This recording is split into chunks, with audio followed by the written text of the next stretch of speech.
OK, Gordon Ramsay's wife, Tana, has been crowned 2010 Celebrity Mum of the Year. And she attributes the accolade to one important parenting skill, patience.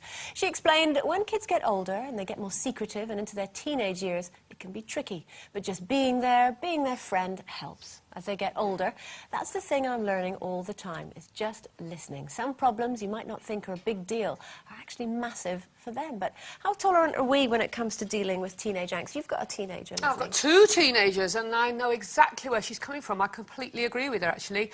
I think ultimately, you see, you're only really, as a mum or as a parent, you're only as happy as your most miserable child. That's so true. I just feel you've got to try and help them sort things out. I'm not as good as she is at sitting back and listening. I do try and, you know, and give them ideas of how to fix things, and I think I probably shouldn't, and I'm actually listening to her. But you see, I had a fantastically patient, lovely, wonderful mum. I have still got a fantastically patient, wonderful mum, but when I was a kid, I, like she was saying, took things incredibly to heart.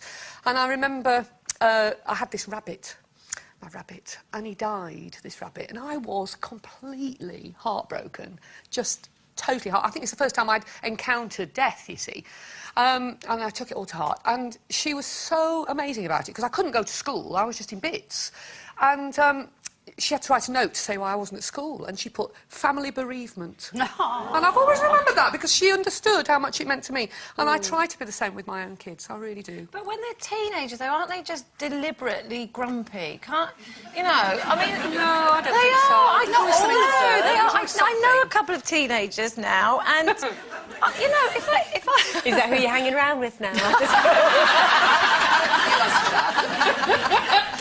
No, it's not that young. Hanging out with the kids. No, but and the thing is, they do go into this kind of mode, don't they? As soon as they hit their teens, they go into grumpy mode, and they begin to really rebel against their parents. And it's only their parents. But surely, if you just ignored that, they would snap out of it much sooner. But if you pander to it, it's going to be much worse. But they're not all Kevins, you know. I mean, some of them are actually quite... They're not, Carol. You may have been, and Mark might be. No, that's the thing, I wasn't. I wasn't at all, not at all. No? No, not at all.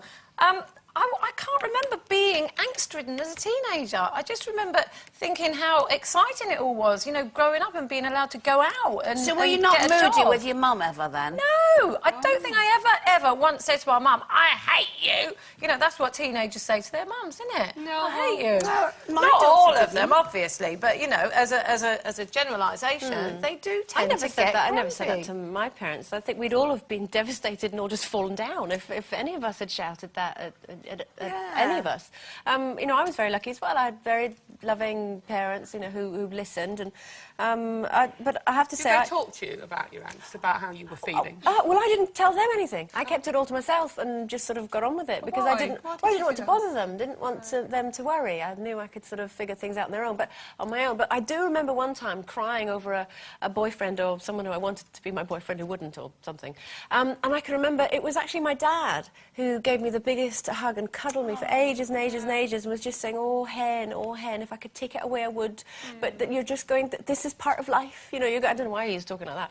You're just Scottish at all. Yeah, no, it wasn't. He was part Welsh. of life, and sometimes I think, you know, kids have to learn how to sort their own mess out, because otherwise, you know, if you do everything for them you try and help them with absolutely everything, how are they ever going to learn to solve problems? No, I agree with you. Life? But you have to be there. I mean, the thing is, when you have a kid, everything they go through, you feel. You know, every pain, every heartache, everything, you actually go through yourself, which you don't understand because you've never had a kid and you don't know what that's like. But I have to say, you know, all I've ever done for Keely is listened and been there. And if I'm needed, I'm needed. If I have to go away, I go away. But I always will try and be there, listen and help. I mean, I remember being in love with one of my Paul McCartney lookalikes when I was about 14. One of them? Yes. They were always Paul McCartney. Well, in my eyes, they were. And I fell in love with him and he dumped me. And I went home and cried forever. And in the end, my mum would say, come on, get over it now. Get on, come on, move on. And actually, it was the best thing she did because, you know, I am totally dramatic and over the top, and I would have cried for years. But so it was right. But and so you have to have a little bit of steel in you to say, come on now, that's it. Let's carry on. Yeah. But as long as you listen and love them. I do that with Amy. She's only do, 3, but you know, if she falls over and she has a good old cry, I kind of cuddle her for a little bit, and then I go, right, one more cry, and she goes, oh, there you go, it's finished. Yeah, that's what I'm going to do when she's 18. Yeah. OK, we're taking one last breather before we catch up with the fabulous Scottish songstress